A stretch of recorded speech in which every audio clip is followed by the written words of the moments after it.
Na manhã do dia 26 de dezembro de 2004, foi uma manhã horrível. Muitas pessoas se assustaram com o que aconteceu. Na manhã de 2004, do dia 26 de dezembro, algumas famílias então estavam ali pós-Natal, com suas famílias reunidas num resort. E de repente veio uma onda tão forte, uma onda muito forte. Após um poderoso terremoto de magnitude de 9,1, essa tsunami veio forte e varreu cerca de 230 mil pessoas de 14 países diferentes. Um desses países, a Indonésia, que foi o país mais afetado. E quando essa onda gigante pegou essas pessoas, houve um grande clamor naquele lugar, em tantas igrejas. Por que será? Por que Deus permitiu com que isso acontecesse? Por que Deus não viu essa onda gigante que estava vindo diante de tantas pessoas, matando tanta gente? Afinal, era Natal. Um dia depois do Natal, a gente havia comemorado o aniversário de Jesus, do nascimento dele. A gente estava querendo ficar um pouco mais com ele. Parece que não funcionou. Não está funcionando, gente? Eu aqui falando bem bonito.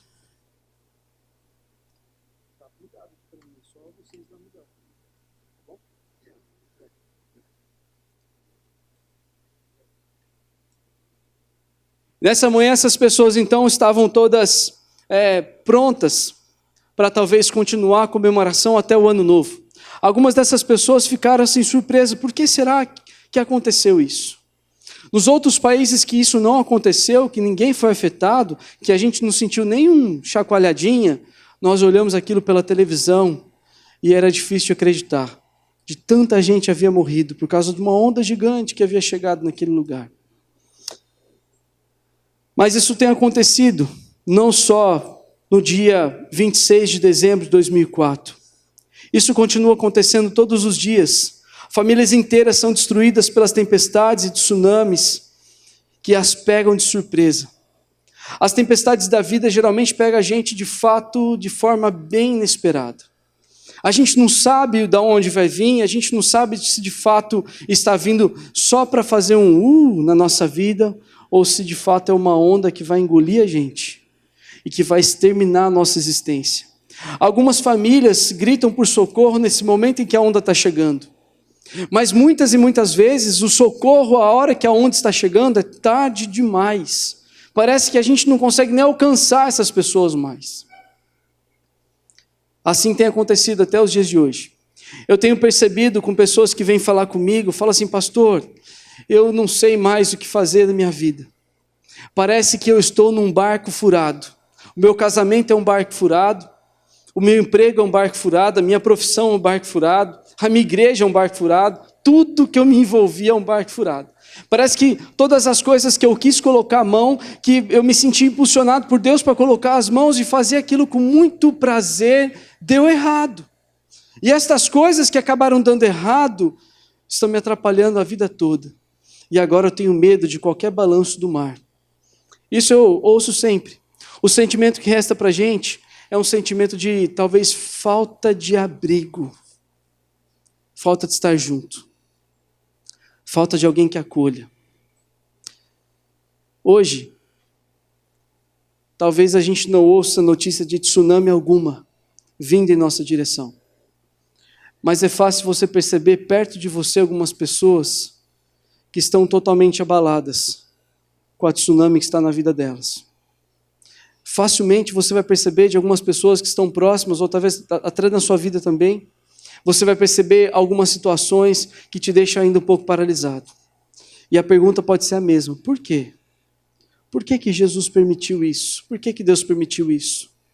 Tem um texto bíblico que eu gosto muito, eu quero te convidar a abrir comigo, Marcos capítulo 6, versículo 45.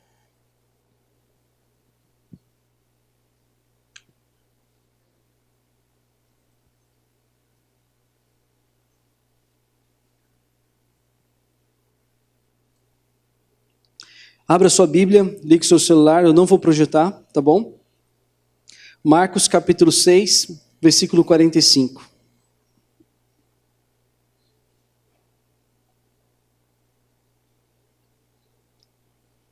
Diz assim então: logo em seguida Jesus insistiu com os seus discípulos para que entrassem no barco e fossem adiante dele para Betsaida, enquanto ele ainda se despedia da multidão. Tendo-a despedido, subiu ao monte para orar.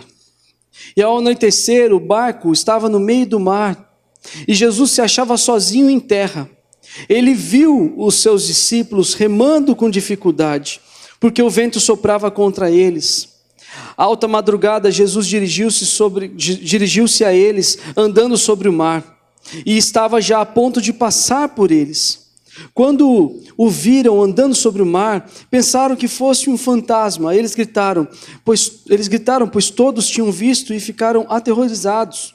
Mas Jesus imediatamente lhes disse: coragem, sou eu, não tenha medo. E então subiu no barco para junto deles. E o vento se acalmou, e eles ficaram atônitos, pois não tinham entendido o milagre dos pães, e seus corações ainda estavam endurecidos. Até aí. No ano de 64, o imperador Nero decidiu fazer um grande avanço na cidade. Ele decidiu então que ele construiria coisas diferentes na cidade, mas para isso ele precisava desocupar aquela cidade, desocupar e fazer com que cada pessoa saísse do seu lugar. Isso não era tão fácil. Então Nero teve uma brilhante ideia. Ele pegou e colocou fogo nas casas. Muitas e muitas pessoas morreram. Pessoas morreram dentro da sua casa, mães, grávidas, crianças morreram dentro da sua casa. E como se isso não bastasse, Nero colocou a culpa nos cristãos. Então uma terrível perseguição começou contra os cristãos nessa época. E os cristãos então que estavam recebendo naquele momento, então, pedaços, fragmentos então dos evangelhos e partes também daquilo de como se portar como crente, como se portar naquele que confia em Jesus, estavam nesse exato momento sendo queimados vivos, chifrados por touros bravios até a morte, e estavam lá no Coliseu para serem então colocados para que leões comessem e outras feras do tipo. Esses cristãos então que começaram a serem perseguidos, eram colocados também como tocha humana naquele lugar. Nero resolveu iluminar o jardim dele, então falou assim: pega 3, 4 crentes, coloca de cada lado para mim, para que meu jardim fique mais iluminado, coloque sobre ele bastante azeite, para que pegue bastante fogo. Esse era o coração do imperador, que desencadeou toda essa perseguição contra o povo. O Evangelho de Marcos foi escrito exatamente nesse momento, para que essas pessoas percebessem que Jesus está presente o tempo todo, que Jesus está ali vendo todas as necessidades, mas mais do que isso, o Evangelho de Marcos foi escrito para este ano, para que cada pessoa perseguida naquele momento por Roma, entendesse que o Evangelho era para ele também.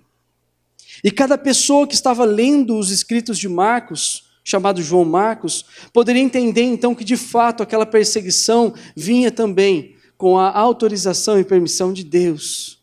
E a pergunta talvez, e muitos corações lá era: por que será? Alguns desses cristãos simplesmente já entravam mentalmente mortos dentro do Coliseu, entravam lá assim simplesmente não querendo mais lutar, não querendo mais brigar, se juntavam, começavam a orar até aquela carnificina acabar com eles. E assim foi a vida dos cristãos no primeiro século. E assim tem sido a vida de muitos cristãos até hoje, que não perceberam que as tempestades da vida, elas sempre virão, mas Jesus sempre está de olho em nós. Os evangelhos foram escritos para que a gente percebesse exatamente isso, que Jesus sempre está atento a cada um de nós. Eu não sei se você percebeu, mas o texto começa falando que eles saem de onde eles estavam e entram ao alto mar.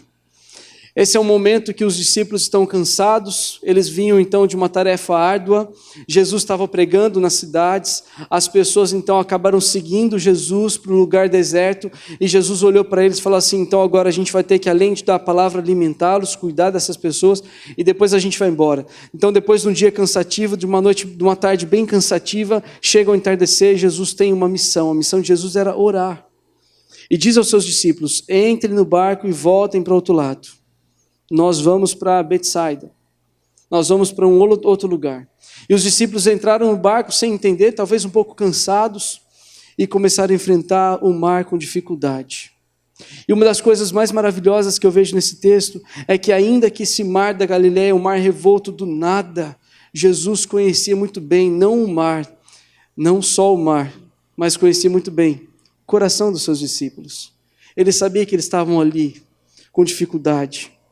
Eu não sei se você prestou atenção, mas Jesus é especialista em enxergar pessoas em dificuldade. Eu não sei se você prestou atenção no texto. O texto diz assim que Jesus estava lá orando no canto lá dele e de repente ele viu pessoas com dificuldade. Da mesma forma, quando ele passa para o mar de novo, essa mesma história conta lá com os gadarenos, ele viu um homem lá do outro lado, amordaçado por Satanás, quase morrendo lá do outro lado, se cortando, se dando como louco, perdido. Ele viu. Jesus é especialista em ver pessoas em dificuldade. E a gente custa entender isso. Porque quando a tempestade vem e destrói tudo que a gente tem, e rouba o que a gente tem, rouba a nossa alegria, a gente então começa a desconfiar de quem é Jesus, porque ele fez isso, porque ele quis isso, por quê? Mas o fato é que Jesus é aquele que enxerga as nossas dificuldades, mesmo quando a gente não está enxergando elas. Jesus é aquele que consegue ver o mais íntimo do nosso coração, ainda que a gente não consiga estar preparado para enxergar a grande tempestade vindo. E o que nos resta é perceber o que Jesus está tratando, o que Marcos está falando para todas essas pessoas. A tempestade é terrível e é inesperada, transforma completamente o cenário. Abandonado, aquele cenário calmo se transforma num cenário terrível. É assim às vezes em casa, não é? Alguns casais vêm falar comigo e falam assim, eu não sei o que aconteceu. A versão do homem é sempre essa, assim. Eu pergunto para ele, o que aconteceu? Eu falo assim, eu não sei. Estava tudo bem, ela falou alguma coisa, eu respondi alguma coisa, o sapato voou e a coisa pegou em casa. Essa é a versão masculina. A versão feminina é assim, pastor, eu falo, ele não dá atenção.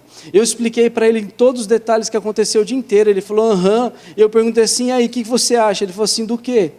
Aí o sapato voou.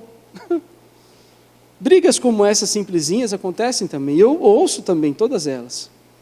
Mas eu ouço também histórias de pessoas que falam assim, pastor, estava tudo bem em casa. Até que chegou um dia, o diagnóstico chegou em casa. Eu tinha umas dores estranhas, aí eu descobri que agora eu fui tomado pela desesperança. Eu estava lá em casa, eu recebi um telefonema dizendo assim, olha, seu pai não está legal. E essas coisas acontecem desde as mais simples, às mais complexas. Talvez você aqui que é pai, mãe, pode também sentir exatamente isso, no seu telefone tocar, ou a sua porta, e alguém falar assim, o seu filho. Isso é a vida. E não há nada que a gente possa mudar. Muitas mensagens e muitas igrejas tentam acalmar e mudar essa realidade, não existe mudança para isso. Nós estamos no mundo, e no mundo cercado de pecado, onde os meus pecados me afetam, e os meus pecados afetam outras pessoas também, e além dos meus pecados, dos seus pecados, a natureza sofre com isso, e mais do que isso, as potestades e demônios que estão por aí, que a gente acha que nem existe, né, pastor? Mas essas três coisas se juntam contra nós, e faz com que as tempestades fiquem ainda maiores. E toda vez que ela vem, parece que Deus se torna esquecido. Mas a tempestade existe para algumas coisas. A tempestade molda o nosso coração. Talvez você tenha um coração de pedra duro, e Deus permite com que o barco chacoalhe para um lado e para o outro, porque você não acordou para a vida ainda, você não percebeu que você está no mundo. Não é pelo fato de você abrir a Bíblia todos os dias, não é pelo fato de você ir à igreja todos os dias que você está imune a isso. Não, pelo contrário. Crentes do primeiro século sofreram muito mais do que nós. E eles estavam ali firmes e fortes, porque sabiam da promessa de Jesus para a vida deles. Não é pelo fato de você confiar em Deus e depositar todo o seu coração que coisas ruins não acontecerão com você. Sim, elas vão acontecer, porque você está no mundo, e no mundo a gente tem aflições. Mas é mais que bom ânimo, é confiança, é depositar o seu coração em Jesus, porque quando a tempestade vem, ela serve para moldar o nosso coração. Algumas pessoas não percebem isso, que casamentos em crise, é a oportunidade perfeita para corações serem trabalhados e Deus aparecer e surgir naquele momento. Algumas pessoas não perceberam que situações complicadas da vida, elas são perfeitas para que Deus entre e faça um milagre. E é muito comum a gente simplesmente fazer uma pergunta: onde que está Deus nesse momento? O que Ele está fazendo com isso? Por que Ele sumiu da minha vista? Por que eu não estou vendo? A tempestade molda o nosso coração. É a tempestade que produz o crescimento. A gente acha equivocadamente que devido à nossa obediência a Deus, sempre estaremos livres da tempestade, mas a história dos heróis da fé demonstra exatamente ao contrário. Todos aqueles que confiam plenamente em Deus passaram por momentos de muita tribulação, de muita dificuldade, de momento de decisão, e decisão difícil. Você está pronto para Deus falar algo para você e você ter que decidir? Você está pronto para abrir mão de algo que você ama muito? Talvez o que Deus queira mais na sua vida é isso, abrir mão de algo que você está aí segurando. Quando eu lembro disso, a primeira história que me vem à mente muito forte é Abraão. Abraão foi o homem que abriu mão de coisas. Abraão é um homem que abriu mão de muita coisa, coisas que Deus mandou ele decidir, e Abraão precisou abrir mão dessas coisas o tempo todo. Primeiro, Abraão, sai da tua terra, do meio dos seus parentes, vai para o lugar que eu vou te mostrar. Abre mão, Abraão, de toda a segurança que você tem, de tudo que você está fazendo, abre mão de tudo, e vai para um lugar novo que eu vou te mostrar. Deus moldando o coração de Abraão. E foi fácil? Claro que não. Claro que não. Ele não tinha nem sequer uma direção clara de Deus. Vai que eu vou te mostrar. Vai, caminha, vai. E Abraão faz o quê? Sai. Tempos depois, Deus então faz uma promessa a Abraão. É a promessa a Abraão: eu vou fazer de você pai de nações, pai de multidões. De você vai sair reis e sacerdotes. De você, essa linhagem do povo. E Abraão falou assim: Deus, tu tá louco? Eu sou um homem de idade avançada, minha esposa é estéril, a gente está junto há tanto tempo, não tem filhos, talvez não seja possível. Mas talvez não foi esse o questionamento de Abraão. Talvez Abraão escolheu confiar em Deus, ao invés de achar que Deus está louco. E quando Abraão confia em Deus, ele fica ali temeroso, compartilha com a esposa dele, e aí ele resolve entrar no meio da história e tentar dar um jeito, e Ismael acontece. Um filho que não era aquele que Deus havia planejado. Toda vez que você tenta entrar na história que Deus está cuidando, vai sair coisas que Deus não planejou para você. Mas aí, é claro, Deus cuida de tudo, mas as consequências vêm. Muito tempo depois, aproximadamente 13, 14 anos depois do que Abraão fez, Deus voltou a falar com ele: Abraão, agora está na hora, você vai ter um filho. E Sara ficou grávida, e nasceu um menino lindo, que era a promessa que Deus tinha dado para ele. Tempos depois, esse menino cresceu, e todo mundo já estava pegado nele, estava tudo certo, era o filho da promessa que Deus então havia prometido. E Deus fala o quê? Abraão, agora eu quero de volta, eu quero que você suba ao monte e sacrifique o menino para mim, porque eu não quero que as coisas que eu te dê se tornem um ídolo na sua vida. Percebeu? Talvez Deus tira coisas da gente porque Ele deu coisas e se tornou um ídolo para a gente. E Ele quer provar o nosso coração. As tempestades moldam o nosso coração. Abraão sobe no monte, leva o menino convicto, e o menino fala assim: pai, cadê? Onde está o cordeiro, pai? E o pai fala assim: Deus há de prover. A confiança de Abraão vai depositado todo naquele momento. E Abraão amarra o menino, pega o cutelo e vai. E o anjo brada de lá do alto: Abraão, não faça isso, pois agora eu conheço o seu coração. Deixe Deus conhecer o seu coração. Deixe Ele te moldar. Deixe Ele te pedir coisas. Entregue coisas a Ele. Abra a sua vida para Ele. Porque toda vez que as dificuldades vierem, o que Deus está fazendo é moldando o seu coração, para que ele fique muito mais acessível a Ele, e você possa ser de fato como Ele quer que você seja. Amém, gente? Amém. Que bom que vocês estão acordados, hein? Senti firmeza aqui, ó. Esse grupo aqui. Obrigado, gente. Obrigado. Mais do que isso, a tempestade produz muitas coisas que moldam o nosso coração. Tem tantas outras pessoas que a gente pode falar, Paulo, obedecendo ao Espírito Santo, partiu em viagem, e lá foi apedrejado e quase morreu. Tanta gente que sofre, porque Deus então está moldando o coração e preparando para que de fato compreenda que lá só tem coisa dele, e a gente às vezes não percebe. Tudo o que acontece de ruim na nossa vida, Deus ainda detém o controle. Aí você fala assim, então pastor, por que Deus não segurou a onda? Você quer que eu te fale? Quantas ondas será que Deus já não segurou?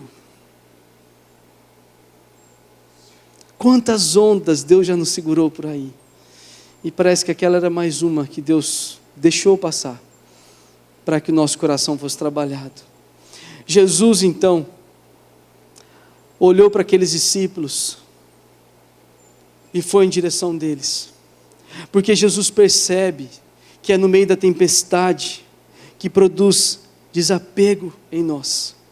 Os discípulos estavam ali prontos para fazer qualquer coisa. Sabe aquela situação? Eu vejo isso muito em desenho animado, né? Desenho animado faz isso, né? O avião está pesado demais, vamos jogando a carga fora, para tentar chegar, e vai jogando. A pergunta quando eu era criança, eu falei assim, cai aonde? Mata todo mundo embaixo, mas vai jogando. No barco a mesma coisa, parece que o barco vai virar, o que a gente vai fazer? Vamos tentar dar um jeito, vamos tentar fazer alguma coisa para que a gente não fique aqui dentro. Então eu vou fazer assim, Pedro, eu estou comandando o barco, ok? Você então rema, você joga a água para fora e você ora, sei lá o que ele fez, ou chora, ou grita bem alto para Jesus ver a gente. Eles fizeram. Tempestades produzem desapego. Tem gente que não percebeu isso, que na hora da tempestade é o momento da gente lançar as coisas velhas para fora. Marcos capítulo 6, versículo 48 fala assim, e o vento lhes era contrário, e era dificuldade de remar. Talvez tivesse sido a hora de abandonar tudo e pular do barco. Talvez fosse a hora então deles pensarem assim, quer saber? Não vamos para o outro lado, o vento está contrário, está difícil. Tem uma frase muito legal de algum autor que fala assim, e é muito interessante, fala assim, quando o vento estiver ao contrário, ajuste a sua vela, mas siga na direção. É fato. É o que eles estão fazendo. Não desistiram da direção que Jesus deu. É para lá, o vento está contrário, mas a gente vai. E a gente vai, e a gente vai. E eles foram, e foi maravilhoso. Porque nesse momento Jesus então começa a ir em direção a eles. Talvez tivesse sido a hora deles olharem para tudo que eles passaram com Jesus e clamar assim, por que agora a gente vai morrer aqui? A gente trabalhou o dia inteiro. Não! Era o momento deles então só remar. Mas algo surpreendente acontece, né? Jesus aparece. A tempestade produz reflexões na vida. Faz nos lembrar de coisas que realmente valem a pena, nos faz olhar para o passado e abandonar as práticas fúteis e mágoas, e nos faz perceber que precisamos somente do necessário. Quando a gente passa por dificuldades, é hora da gente fazer uma revisão de vida. Você já reparou que quando uma pessoa recebe um diagnóstico terminal, ele faz essa análise assim instantaneamente? A primeira coisa que ele pensa assim eu não fiz isso, eu deixei de fazer aquilo, eu precisava ter feito isso, não deu tempo de fazer aquilo. Você já percebeu? E se hoje nós todos aqui saíssemos daqui já com um diagnóstico terminal, todos nós aqui temos uma semana de vida. Se você tivesse uma semana de vida, o que você faria?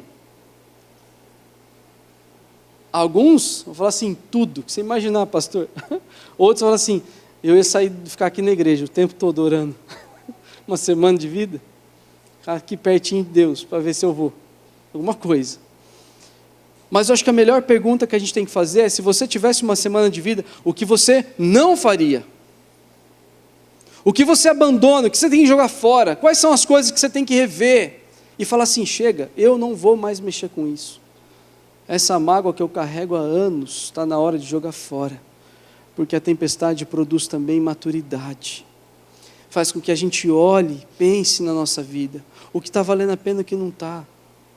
Isso só tem que fazer sentido para nós, porque Jesus está presente. Amém, gente? Amém. Jesus está presente, e a tempestade produz desapego por causa disso. Não era a primeira vez que esses discípulos enfrentavam dificuldade no mar. Em Marcos capítulo 4, versículo 35, a gente lê também que essas mesmas ondas que eu já disse para vocês, já tinha batido neles lá. E naquela ocasião Jesus estava com eles, mas agora eles estavam sozinhos. Sabe aquele lance lá? Jesus estava no barco, mas agora Jesus não estava no barco. E na primeira ocasião Jesus falou assim, por que vocês têm medo? homens de pouca fé. Troque o medo pela fé, foi o que Jesus fez.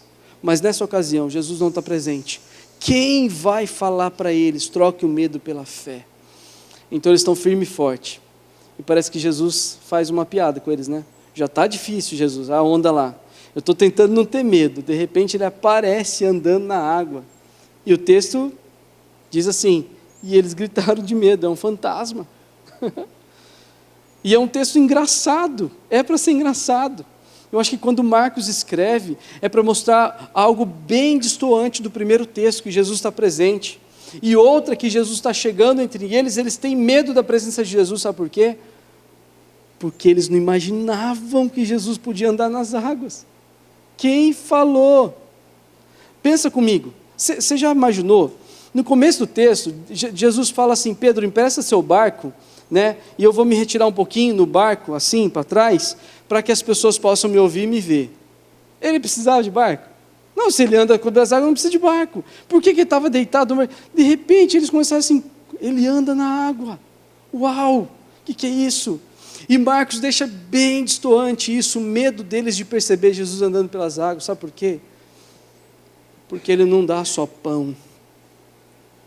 Ele não produz só esperança no coração daqueles que precisam de esperança, mas ele faz coisas inacreditáveis para chegar até você. É isso que Marcos está escrevendo.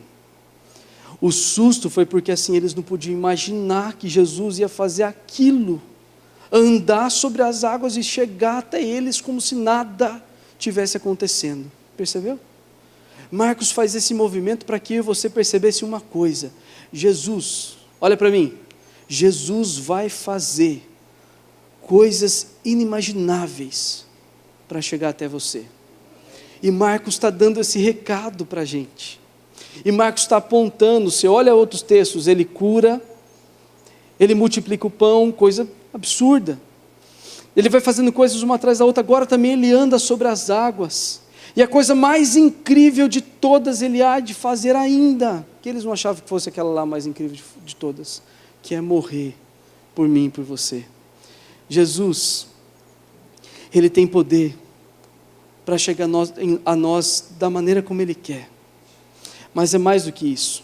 O texto diz que Jesus queria quase que passar adiante deles. O Senhor queria que seus discípulos clamassem ele. E a grande questão não é a força do vento. A grande questão é, até quando a gente vai continuar remando contra o vento, sem clamar Jesus? Jesus estava passando perto deles, olhando assim, opa, e aí? Tudo bem aí, Gustavo? Está firme aí na tempestade? Tudo bem aí, Carlão? Está remando? Hein? Então aí, era o grito, Jesus, filho de Davi, tem misericórdia da gente. A gente não está aguentando mais remar. O mar está muito bravo, as tempestades estão difíceis na vida. Pare de lutar assim sozinho. Essa é a dinâmica de Marcos. A dinâmica é: discípulos de Jesus o reconhecem mesmo em meio da tempestade e clamam o socorro dele e deixa ele entrar na vida para que as coisas se acalmem. Amém, gente? Amém. Discípulos de Jesus percebem Jesus na tempestade, clamam ele, deixa ele entrar dentro da vida e a tempestade se acalma, porque a tempestade revela também o poder de Deus. É na tempestade que a gente consegue percebê-lo, mas ao vê-lo andando sobre o mar, versículo 49, imagina a cena do mar revolto, os raios ali em volta, de repente aparece Jesus ali, eles meio que veem, não veem, será que é, não é? E Jesus surge de entre eles, e então no meio da tempestade Deus revela esse seu poder maravilhoso. Por trás de uma forte tempestade existe sim uma mão poderosa, personificada numa pessoa que é Jesus, e a gente não percebe. Numa tempestade é muito mais fácil você perceber os ventos, os raios, as ondas, mas não Jesus. E talvez quando você vê, você ainda vai até rejeitar. Numa tempestade é fácil você tentar lutar sozinho, mas as tempestades da nossa vida podem estar fora do nosso controle, mas nunca estará fora do controle da mão de Deus.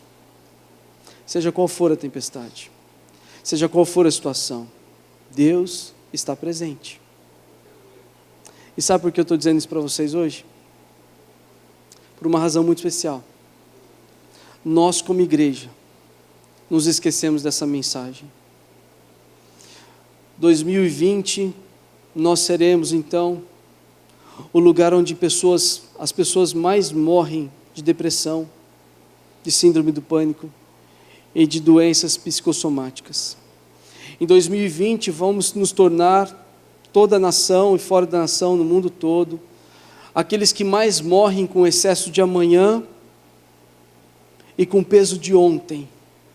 Ansiedade e mágoas sem ter tratadas, que resultam então no mal terrível.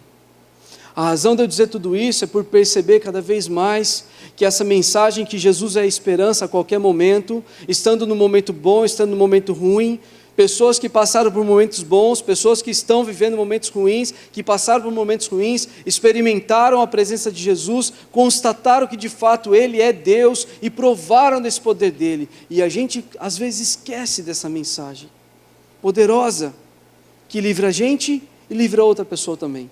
A gente prefere ficar muito mais atento a coisas diferentes dessas. A gente prefere ficar atento a situações diferentes dessas. A gente prefere ficar atento ao formato como as coisas estão se dando. A que roupa a gente está usando. A gente prefere ficar atento a coisas erradas e não mais essa mensagem, que Jesus é a esperança. Sabe por quê? Porque muitas vezes, quando a gente vem para ouvir a mensagem, nós somos atrapalhados pelos nossos pensamentos. Eu me atrapalho com o irmão que está do lado, da frente, de trás, com o celular que toca, com o pastor que erra, com as luzes, e eu começo a perceber que tudo isso aqui parece que é mais importante que a mensagem salvadora de Jesus. E não é. A razão de eu falar isso também é porque Marcos capítulo 6, versículo 50, fala assim: tende coragem, sou eu, não temas. Essas são as palavras de Jesus. E a gente parece a querer ouvir as tempestades das pessoas. A gente até chega a falar assim, então me conte. A gente ouve aquilo que ela está passando até, às vezes, né? Mas a gente esquece dessa palavra que Jesus disse. Olha, Jesus disse para você assim: tende coragem, tende bom ânimo. A gente se esquece disso. Tenha coragem, sou eu, não temas. Porque geralmente quando a gente vai ouvir a história das pessoas, a gente também está mais preocupado com a tempestade. A gente começa até a fazer um trabalho, desculpa aí os coaches de plantão, mas a gente começa a fazer um trabalho de coach para como vencer a tempestade. Reme mais para a direita e menos para a esquerda. Use um remo estratégico. Monte ali em seu time para que você vença a tempestade. Esquece que o segredo é falar assim: tem de bom ânimo, tenha coragem, sou eu, não temas. A mensagem que a gente precisa falar é simples, porque Jesus é simples. E quando olho para tudo isso, Marcos capítulo 6, versículo 52, fala que a tempestade revela também o estado do nosso coração. O coração deles estava o quê? Endurecido. Fala aí nesse texto. O coração deles ainda estava endurecido. Parece que Jesus fala assim: tá bom, então eu vou dar pão para as pessoas, a gente vai se cansar juntos, mas vocês não entenderam, então vamos para a tempestade para a gente aprender a lidar com essas coisas. E quando eles vão para tempestades, e aí Marcos fala assim: sabe o que essas coisas aconteceram? O coração deles estava endurecido. Porque no fim, o que os discípulos queriam mesmo era um grande líder que levantasse uma rebelião grande dentro de Israel e tomasse o poder de Israel à força, levantasse a espada, invocasse anjos e Deus enviasse do céu raios e vencesse toda Roma e fosse proclamado rei. Mas a mensagem de Jesus não era essa. A mensagem de Jesus era uma mensagem de amor, uma mensagem de que Ele se doaria para que as pessoas mudassem. Essa era a grande crise no coração deles. A grande questão que são as provas pelas quais passamos. A grande questão é o que está no nosso coração. Qual será a nossa atitude quando a gente está no meio da tempestade? Então eu preciso perceber quais são as tempestades que eu estou vivendo. É preciso lembrar que a gente vive um grande barco, prestes a naufragar. As ondas ainda continuam agitadas. O mar continua agitado. Eu não sei se você percebeu, porque às vezes algumas pessoas entram num carro, né, bem bonito, gostoso, e falam assim, não tem onda que possa me pegar aqui. Algumas pessoas esquecem que a vida é vivida dentro de um grande barco, que chacoalha para lá e para cá. Que a nossa vida é tão frágil quanto esses discípulos estavam vivendo.